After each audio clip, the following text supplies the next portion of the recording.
TV ad about the 57 people in our immediate family and how we get together for Sunday night dinner every week.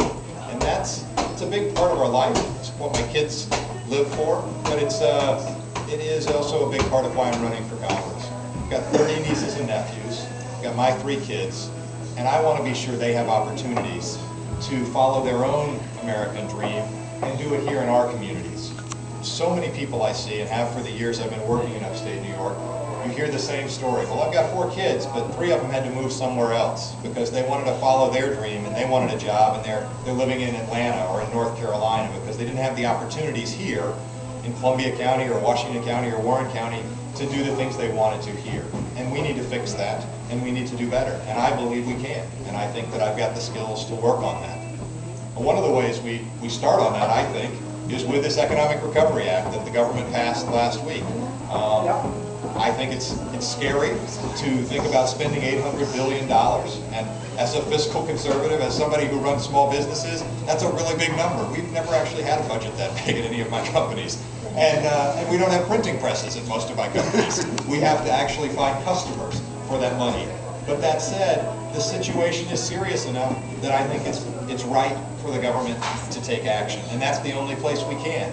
The banks are pulling back, consumers are pulling back, state and local governments pulling back. With what we've got going on, the shock absorber that we have is the federal government to step in and take some action. And that's why I came out in favor of it, and that's what I want to work on, making sure that we do the things we're trying to do, that we implement middle-class tax cuts, that we get some projects going that put people to work in the near term, not just years from now, but right away, and that we provide some relief to our state and local governments so that they can balance the budgets and not cut services to the bone or see property taxes go up, which is unacceptable.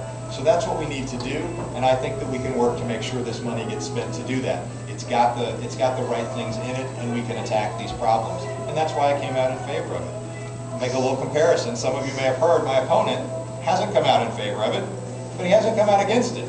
He has refused adamantly now for 11 days to answer the question.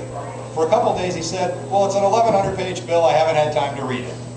Okay, but they stopped that after a few days because eventually that's not a very good story. So then he started saying, well, if I answer that question, you're probably going to ask me some other question. When will it all end? You'll just keep asking me questions about how I would vote on things. I think it'll end on April 1st, when I'm elected to Congress and he's sent back to doing his other job. I promise I will answer how I will keep voting on things because it seems reasonable. Now he's taken to saying, well, that's a hypothetical question. I'm not in Congress. That's already been voted on. I don't need to answer it. I think that's insulting. Frankly, people are hurting. I talk to people every day who are underemployed in their job because there's not enough work. They've lost their job and they can't find another one. They're sitting around the kitchen table trying to figure out how to pay their bills, and for somebody want to represent them and say, well, it's hypothetical what's going on with the economy. It's not hypothetical. It's very real, and it's going on in our communities right now, and it's something that we need to address. And you can disagree with me about how to solve it, but you can't say you don't have a plan and you're not going to tell people what you're going to do. If you want to be a leader, you have to stand up and take a stand and tell people what you're going to do. And what I'm going to do is go to Washington and work to implement the stimulus plan as well as we can and work on behalf of small businesses. Some of it's helping them, some of it's getting government out of the way so that they can do their own thing. And those are the kinds of things I've been doing for the last 15 years, and it's what I want to do if you elect me. So that's a little bit about me, and people aren't drinking as I'm talking, so obviously I need to stop talking so people can drink wine. So I will, and I will happy to answer questions or talk to people individually. Thank you so much for coming out, and I look forward to working with you guys.